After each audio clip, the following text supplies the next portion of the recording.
Stat of the episode. The Seattle Kraken are 0-3 in the second game of a back-to-back this year and have been shut out in all three contests. Let's discuss.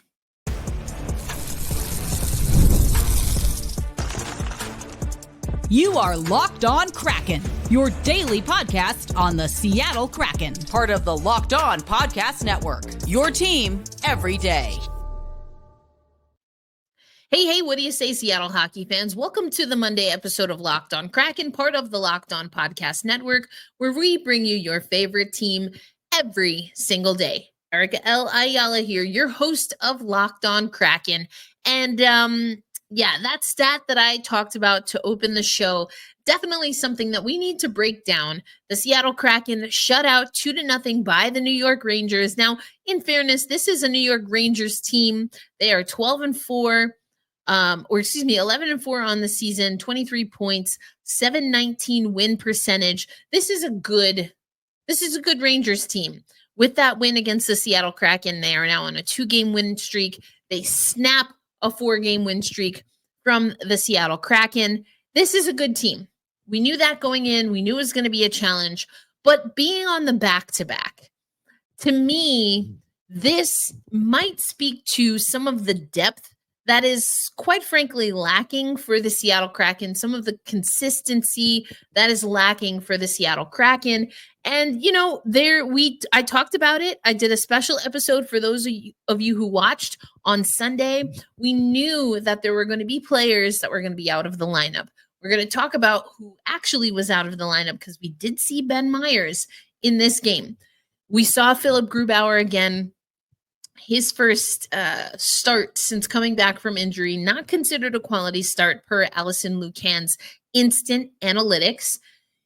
And, we've talked so much about how the team, for whatever reason, plays a little bit different in front of Philip Grubauer.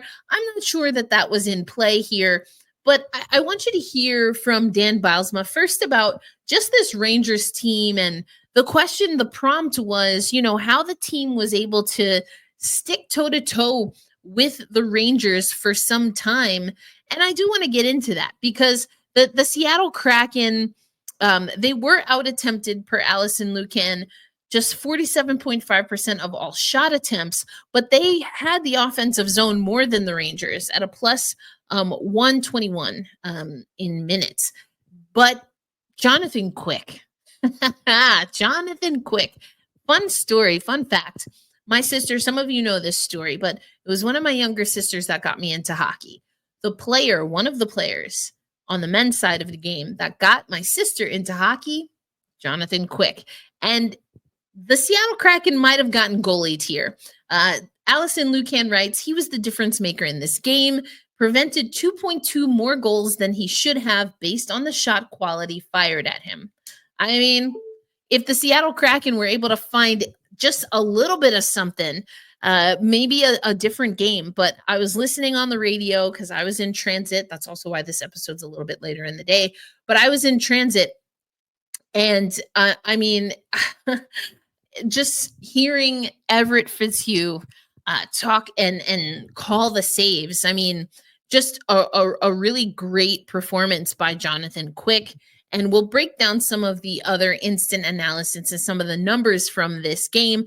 But I want you to hear from Dan Bylsma, him talking about, what the Rangers do well and, how the Seattle Kraken did and in some ways didn't react and respond in a way that was going to get them the win. I thought, you got to be able to go on the attack and force them to have to play defense. It's where, but you also have to be, very aware of where their strengths are and where they're good at. And it's Adam Fox, it's Panarin, and, Zibanejad. It's not something they don't show very often. They lurk in the offensive zone. They have a high F3, and Panarin's looking for a one-timer. Adam Fox will look off guys and find those spots and those dangerous spots. They had a great chance in the second period. The seam pass to the back post was an example of that. but for the most part, we did a good job of recognizing it, keeping them to the outside and denying those plays for the most part all game long. And we're going to hear more from Dan Bylsma in our next segment here. But, this is just a team that does a lot of really great things. Keandre Miller takes a breakaway opportunity from Brandon Tanev. You heard Dan Bylsma in that clip talk about, the back post opportunity, seam pass, just that's not an area where the Seattle Kraken are good. And when you don't prioritize protecting the back post and securing that for your netminder, a team like the Rangers, they're going to make you pay. I think it was also interesting to hear the radio broadcast because Al and Everett were talking about, hey, you've got a 2-0 lead as the Rangers, and at some point you're going to rely on your defense and just park it.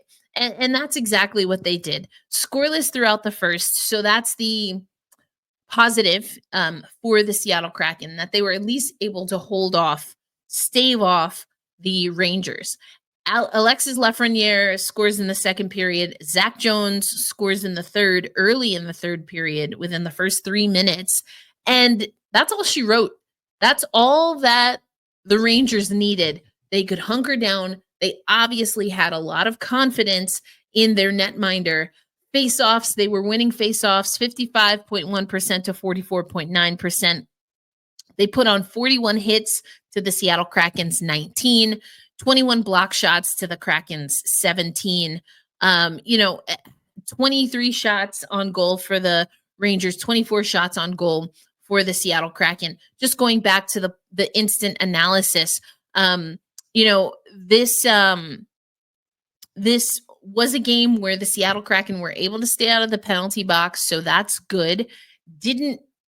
But this game, was controlled by the Rangers at even strength, as Allison also said. Chandler Stevenson was the individual leader in terms of shot quality, 0.52 expected goals, 2 scoring chances off the cycle, and 6 controlled exits. The Matty Beniers line with McCann and Andre Burakovsky, the most impactful in terms of generating chances. 12 minutes, 33 seconds of ice time together, a +10 in shot attempts, and created 88.3% of all shot quality when they were on the ice. So again, that's a statistic, especially against a team like the Rangers, that you like to see.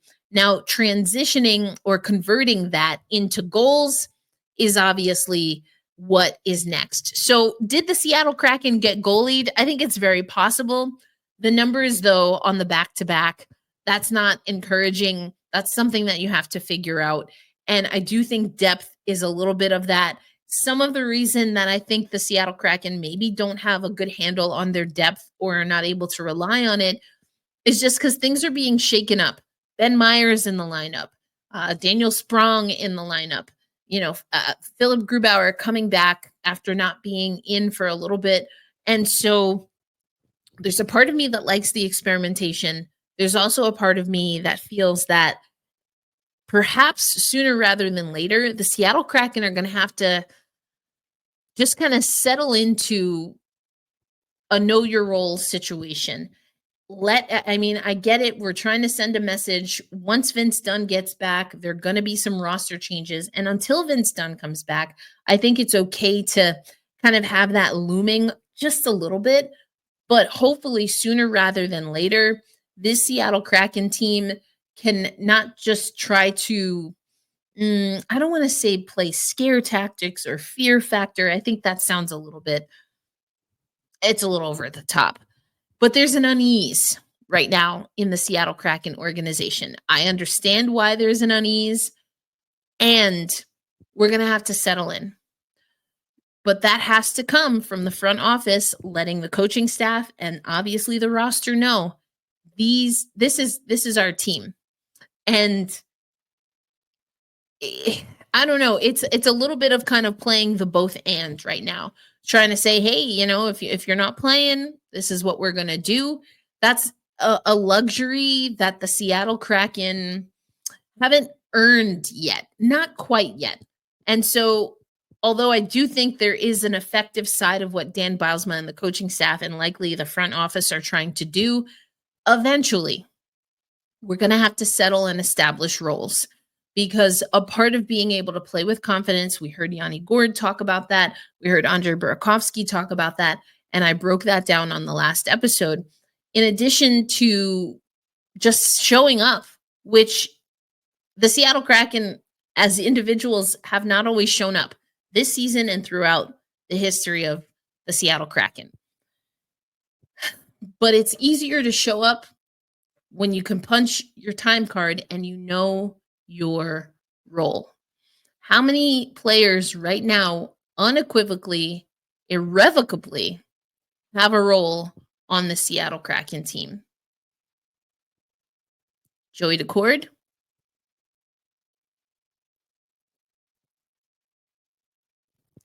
Joey Daccord. We have to establish that. I get it. It's not going to happen right away. Vince Dunn being on LTR. I get that.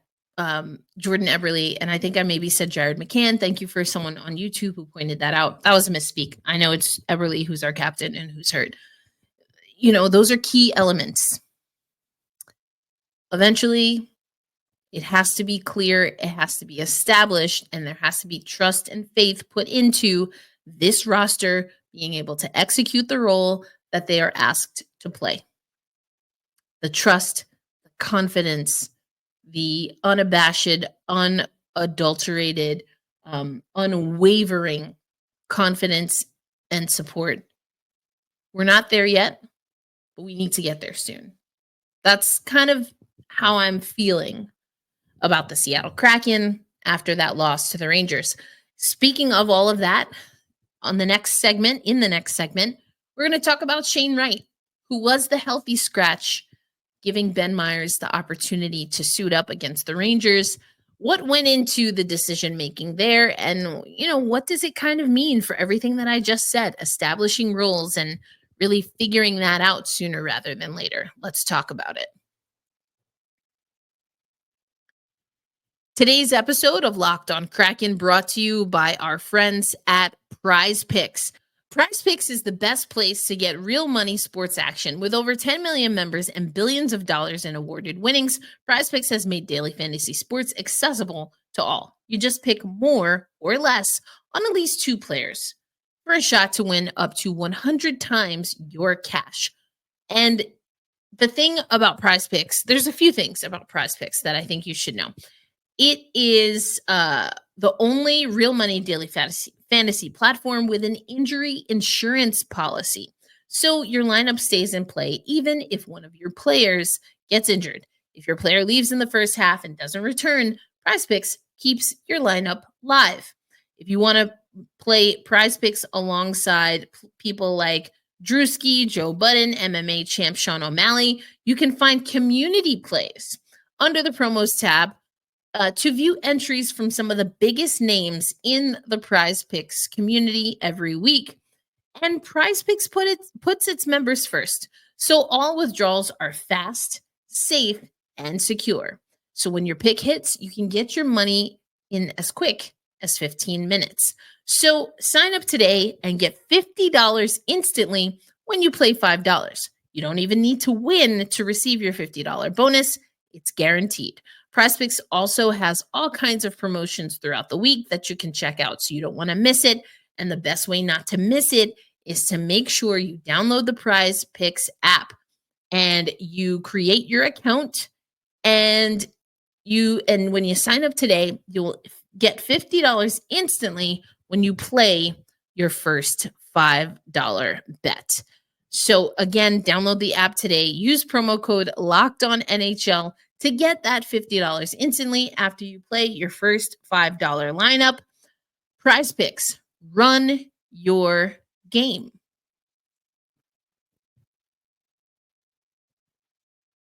Thanks as always for making Locked on Kraken a part of your daily destination. Erica L. Ayala here, your host of Locked on Kraken, breaking down really where the Seattle Kraken stand. It was a great 4-game run.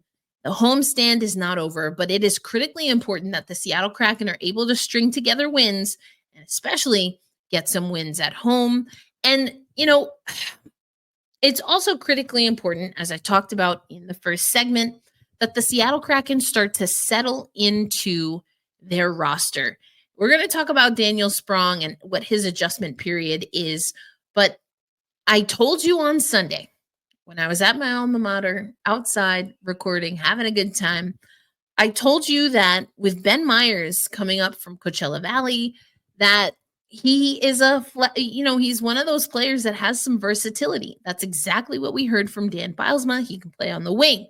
He can play in the centerman role. And that's what he did on Sunday, taking the spot from Shane Wright. Now, Zane Begg joins us on Locked on Kraken and has since the beginning of this season on Thursdays. If you listen to the Thursday episodes, Zane is really high on Shane Wright. And for a lot of time, I think that Zane is right. And perhaps there's a little bit more that the Seattle Kraken want, need, and dare I even say expect from Shane Wright. He has not seen the scoreboard in a little bit. We need goals, and he's the kind of player, I know he's still young, but he's the kind of player that the Seattle Kraken are expecting to step up. And so Dan Bylsma, remember, knows Shane Wright really well, knows what he can do. And so I found his comments after the game against the Rangers on why he made the decision to effectively have Shane Wright be a healthy scratch very illuminating. And we're going to break that down. Let me play what Dan Bylsma said first, and then I'll give you my interpretation of what he said. And let me know in the comments if you agree with my interpretation of what Dan Bylsma says in this clip. What went into the decision to put in Ben Meyers for Shane Wright specifically? I think it's as the games have gone along here, I think Shane's game has been trending in not the best direction, and we talked to him today about his training camp and how good he was playing and how strong he was playing, what he was showing off with his skill and his skating and his ability with the puck. That was super evident in training camp, and as the games have gone along here, it's trended in not the greatest direction. And really the message is take a reset, watch the game tonight, which he did, and get back focused on playing the way you can play and the way you played earlier in the season. And how did you think Meyers slotted in?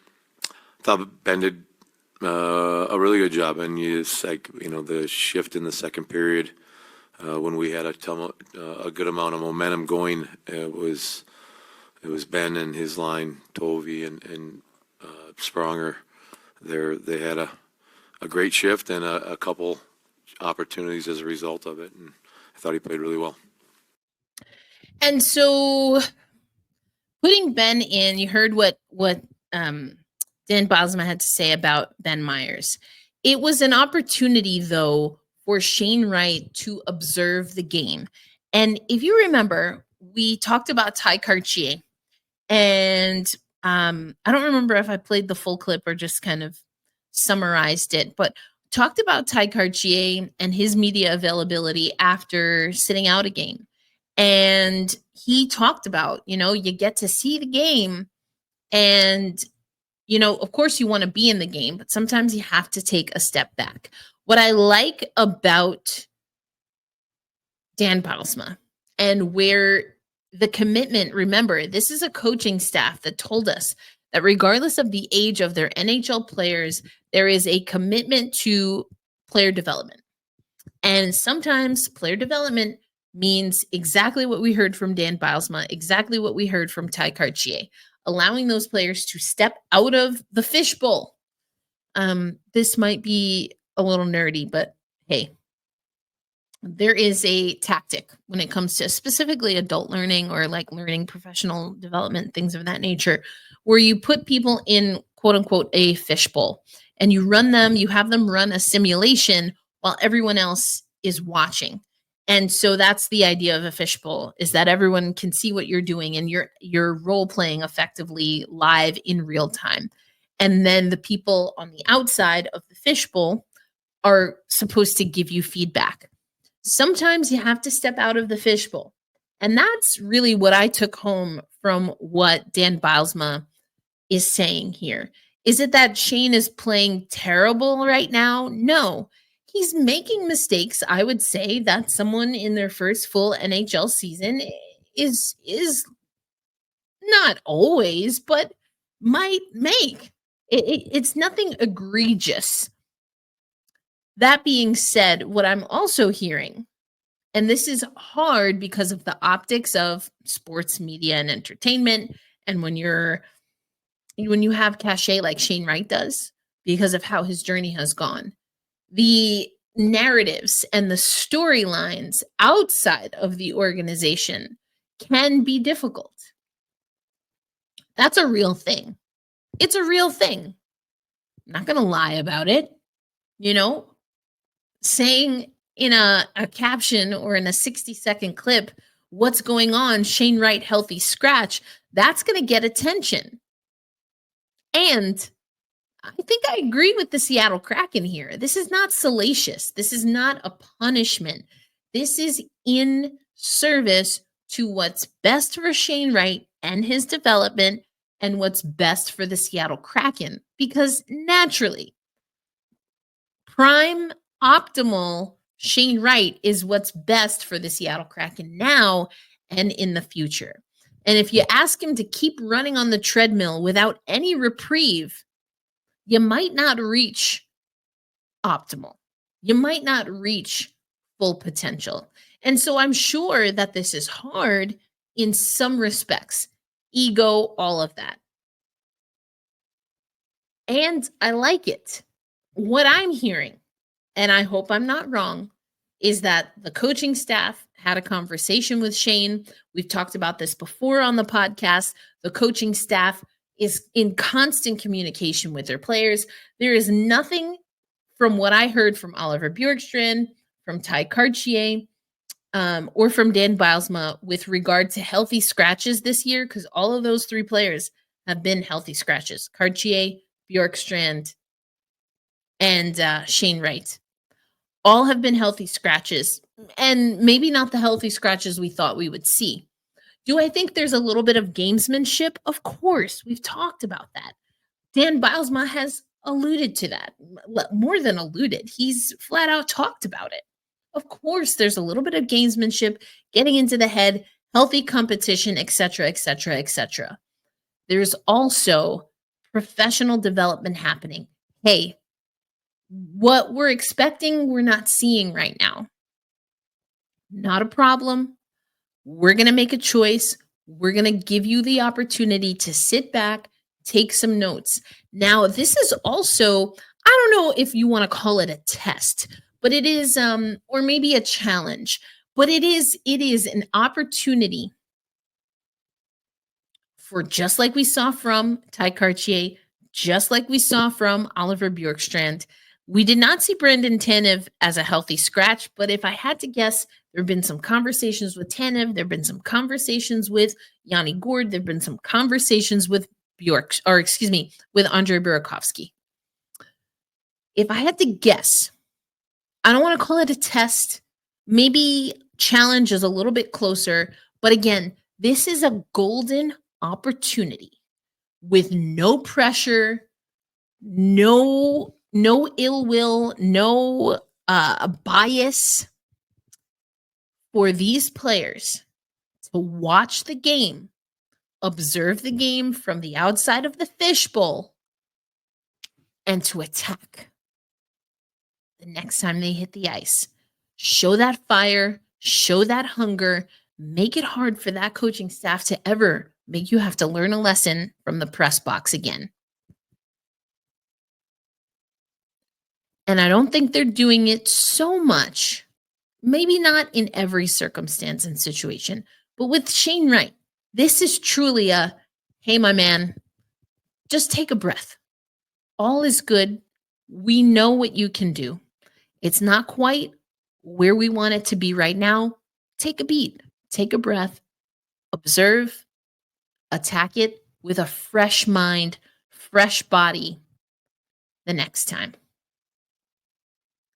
I hope that our players take this to heart. Because the reality is that these are opportunities that the coaching staff is providing, in my opinion, for the betterment of the individual players, as much as the team, sure. But it goes back to what I was saying in the first segment. The Seattle Kraken eventually are going to have to settle into their roster. They're going to have to do it. But as Ron Francis often says, to use his phrase, I believe that the coaching staff under the guidance of Dan Bylsma is giving these players, maybe who are on the bubble, maybe who are in conversations, every opportunity to be successful. And yes, sometimes that does mean, as we saw on Sunday in the case of Shane Wright, putting him upstairs. Let me know, what do you think about that? Am I reading it too much into this? But the time to do what Dan Bylsma is doing is now. In a few days, in a week, in a month, he might not have the luxury of being able to do this. And I think it's going to be interesting to see if, similarly to what we saw from Ty Cartier and Oliver Bjorkstrand, what we've been seeing from Brandon Tanev, how does Shane Wright bounce back? Is he able to find ways, because he had that 30,000 foot, it's not really 30,000 feet, but he's looking up from the press box. Is he going to be able to use his hockey IQ and the passion, drive, and yes, the pride that he has to make the changes necessary? I'm excited because I do think Shane Wright has that. And another tell for me was that Dan Bylsma talked about how Shane came into training camp. I talked about it a lot on Locked On Kraken while I was in Seattle, before I went to Seattle for training camp. Shane was focused. If he got off kilter just a little bit, this is a way to reset him and get that drive. We talked about it with Zane on Thursday. He has some fire. Shane has some fire. He's got some sandpaper in him. And I think that's what Dan and the coaching staff want to see, they need to see, and what they expect to see from Shane, especially because he got to see from the skybox. Let me know what you think. Those are my thoughts. Coming up next, though, on Locked On Kraken, let's talk about Daniel Sprong. Made his second appearance coming back to the Seattle Kraken. I want you to hear from him. And then we'll go over quickly what the schedule looks like for the Seattle Kraken coming up on today's episode of Locked On Kraken.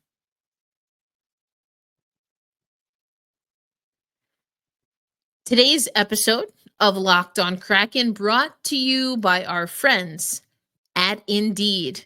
Now, we're driven by the search for better. I just talked about that, waxed poetic about it. But when it comes to hiring, the best way to search for a candidate isn't to search at all. Don't search, match with Indeed. If you need to hire, you need Indeed. Indeed is your matching and hiring platform with over 350 million global monthly visitors, according to Indeed data, and a matching engine that helps you find quality candidates fast. And Indeed doesn't just help you hire faster. 93% of employers agree Indeed delivers the highest quality matches compared to other job sites, according to a recent Indeed survey. And listeners of this show will get a $75 sponsored job credit to get your jobs more visibility at Indeed.com/lockedon. Just go to, again, Indeed.com/lockedon right now and support our show by saying you heard about Indeed on this podcast. Indeed.com/lockedon. Terms and conditions apply. You need to hire? Then you need Indeed. Thanks as always for making Locked On Kraken a part of your daily destination. I know some of you commented on YouTube that you like the UMA hat, that we are bringing back the Pirates hat, having a little bit of fun with it. Unfortunately, had to retire that one for today's episode, but the Seattle Kraken have some more games coming up. Let's take a quick look at the schedule. So, the Seattle Kraken will take on the Nashville Predators. Now, this is going to be an interesting game, my friends. We took care of the Nashville Predators earlier this season, and it's been a tough go for the Nashville Predators. They sit 7th overall in the Central Division. They are 6-10 with a .395 win percentage. So an interesting offseason for them. Thought they made some pretty good strides, and things just haven't quite come together. So that's on Wednesday. Then the Seattle Kraken doing a quick little SoCal road trip, taking on the LA Kings on Saturday and the Anaheim Ducks, both on the road on Monday, and then at Climate Pledge Arena on Wednesday. And then they do another home and home with San Jose. And for some of you, you know that I every once in a while pick up some bartending shifts here in Tulsa, Oklahoma. And I have a regular that he'll come in and let's just say he's not too thrilled that I am a Seattle Kraken fan or run a podcast covering the Seattle Kraken. He's a Sharks fan. So I would like very much for the Seattle Kraken to handle business against the Sharks, not just for bragging rights, but if we look at the standings, I mean, San Jose once again in the basement, 4-14, .368 winning percentage. The Seattle Kraken, we are at 500, but we got some work to do. Again, Nashville's struggling. Anaheim, not a great team. The LA Kings, 2nd overall, .605 win percentage. They are 10-6-3 on the season. And so that's going to be a good test. But I still really think that the biggest tests overall are internal. And some of that also is just getting acclimated to Dan's system, to what's going on with the roster changes. And that's what we're hearing from Daniel Sprong. And, he talked about the importance of being able to have some practice. Oh, we talking about practice, having some practice time with this team. Here's what he had to say, a man of few words, but impactful words. This is what Daniel Sprong had to say after the shutout against the Rangers Sunday. Yeah. No, it's good to be back. I had a lot of success here, and I never wanted to really leave here when the time came. I think Ron Touching, was in a tough situation here with the cap and everything, and they were nice enough to give me the chance to go get some money, but I never really wanted to leave, and I'm really happy to be back.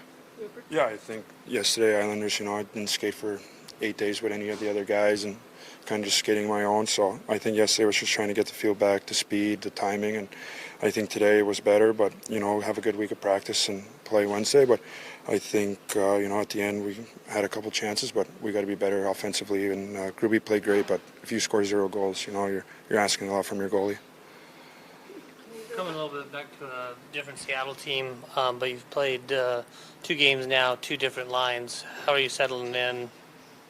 Well, I think if you look around, there's not a lot of change, maybe more on the back end. There's been changes, but up front it's pretty much the same group. But I think, like I said yesterday, it's a 1 o'clock game. Haven't skated with the guys or really skated with an NHL group of guys for over a week or seen game action. So I think yesterday I was just trying to get the timing in and the speed back, and today I felt more comfortable and, get a couple good practices in before the game on Wednesday.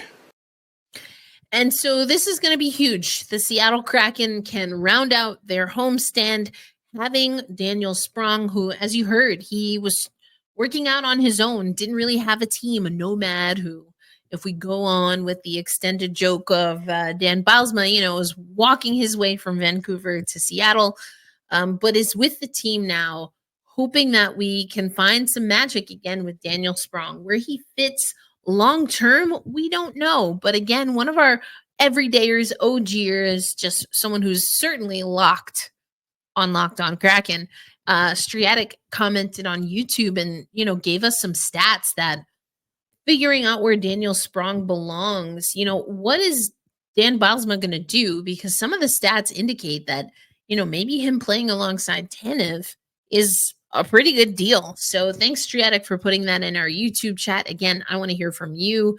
What are your thoughts on especially some of the comments surrounding Shane Wright and maybe getting some of this uncomfortability out of the system now so that the point that I was making earlier, the Seattle Kraken can lock their aces in places and make a really strong push and hopefully find their way back to the playoffs. We're going to have to see how it all transpires. The Nashville Predators are the next target on the calendar. But first, the Seattle Kraken will hit the ice and have some practice. It's going to be great for Daniel Sprong. Very curious to see how Shane Wright bounces back. As always, a reminder to be kind, truly be kind and love yourself. Be kind to others. Hold fast, stay true. And as we always say on Locked On Kraken, let's go Kraken. I'll catch you on the next episode. Peace out, everybody.